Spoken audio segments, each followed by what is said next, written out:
这把刀只要玩顺手了之后，非常轻松的就可以单手操作，瞬间变形，太帅了。这期视频呢，想来和大家分享一个比较特殊的玩具啊，是一把折刀。那比较细心的小伙伴应该发现了，在最近的视频当中，我开箱使用的折刀呢，都已经是变成了这一把是宇峻出的这个大典。我个人非常的喜欢，做得非常漂亮。但其实宇峻出的刀里面，我个人觉得最经典的还是这一把名字叫创生。这把刀从包装开始就非常有特色是一个很大的铝合金罐子，上面和底面呢是品牌的 logo中间还有一串是这把刀的名字，上面可以拧开，然后里面就是这把刀了。这把刀其实我已经拆开来了，我已经玩了有一段时间了，就是这一把。那正式开始之前呢，还有一点想要说明一下，就是这期视频呢，单纯只是因为我最近一直在玩这一把刀，觉得它的结构设计相当巧妙，很值得专门拿出来录一期视频分享给大家。但是我个人是非常不推荐大家在现阶段去购买这把刀的，因为这把刀呢是2023年发布的产品在官方渠道早就已经买不到了，二级市场的价格是非常贵的完全没有必要去购买看一下视频匀一下就可以了。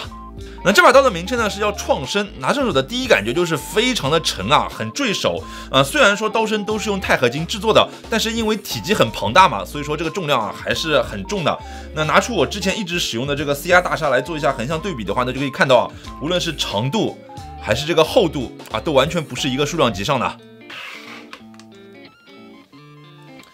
那实际来上一下称的话呢，可以看到重量是达到了400克左右396克。大鲨才只有多少才只有132克左右，所以这个创生拿在手上的感觉就特别的扎实很有分量感。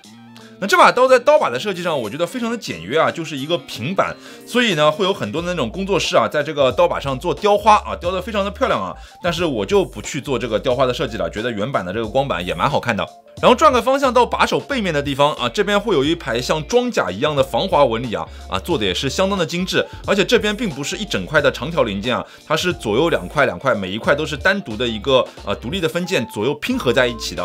所以看上去是很有立体感的。包括从侧面看的话呢，发现像鳞片一样是一片压一片这样子压住的非常的精致在这排装甲的上面呢，就是这把刀的锁止结构了是有3层的，下面2层呢是会有弹簧的里面有弹簧，这边呢是可以调整松紧度的，然后上面这里摁一下就可以解锁了，刀刃就出来了。哇，这个刀刃相当的漂亮形状像一把剑一样这一面是没有开刃的，是假刃，然后这一面的话呢是有开刃的。可以看到在刀身中间会有2排整齐的对锁螺丝造型上呢有很强的这种机械感我个人非常喜欢而且所有的螺丝使用的都是飞镖件中间是这种椭圆形的螺丝孔洞。那把刀打开了之后呢，就可以看到刚才握把背面的那一排装甲是什么结构了是分了左右4片，然后交错拼合在一起的做的相当精密那稍微再测一下角度的话呢，还可以看到这把刀在刀把的内侧还会有2个音叉，这里有一个，然后下面还会有一个。那有了这2个音叉之后呢，这把刀在开刀和收刀的时候声音也是相当的清脆会有一声非常悠扬的叮。而且收刀完成之后因为2个音叉的存在嘛，所以我拿在手上这个刀都一直在震不停的在震。那不单单是收刀的时候会有声音开刀的时候也会有。宇峻设计的刀对这个音叉就有非常强的执念包括这个大点也会有音叉的效果。这个叮的声音可以一直绵延好长时间。那如果只是这样的话呢，这把刀顶多只是一把稍微有点设计感的重折但是创生的真正的精妙之处在于它的刀刃是可以变形的。那先把它收回来，然后在它的主轴左右2侧会有2个按钮，把它按下去，然后转一下，再打开的时候这个刀刃就不一样了，慢慢的开开到这里还是正常的再往上，哇，这个刀刃会裂开来，然后会有这种镂空的结构。哇，这个机械结构对于我这种学机械出身的来说，完全没有任何的抵抗力实在是太漂亮太巧妙了。那刀身打开了之后呢，可以看到在刀身中间这一排里面是会有一排这种锯齿的结构，然后配合上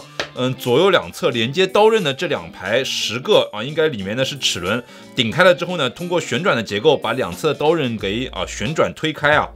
那在刀刃这一面的话呢，因为在里面要装入这个传动轴嘛，所以整个刀刃当中都要直接全部都挖空的。这个刀刃使用的是 M390 的钢材，要挖空的话呢，对于加工的难度还有精度什么的话呢，还是相当高的。可以做到这个程度，我觉得真的是非常的精彩非常的漂亮。那如果说刚才刀刃合拢的时候是机械风的话呢，那现在刀刃打开啊，我认为就是科幻风了，哇，非常的帅，我个人非常的喜欢啊，这个设计相当的巧妙。而且不要看这把刀很重啊，但是真的玩顺手了之后，其实单手的开刀合刀呢也是完全没有任何的问题啊，包括这个形态的变换啊也是可以轻松搞定的，帅。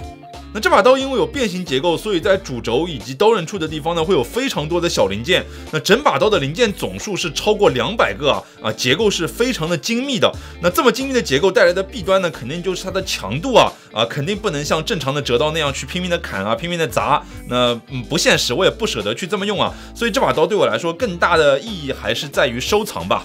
当然，如果非要追求一把折刀该有的实用性的话呢，那后续官方也会再推出一个替换刀刃，是没有变形功能的。把那个刀刃换上去了之后呢，就可以变成一把非常普通、实用性拉满的重型折刀了。我个人也是挺期待的吧。好，那以上就是本期视频的全部内容了。如果你喜欢我的视频呢，还请多多点赞支持一下。我是赛门兔，我们下期视频再见，拜拜。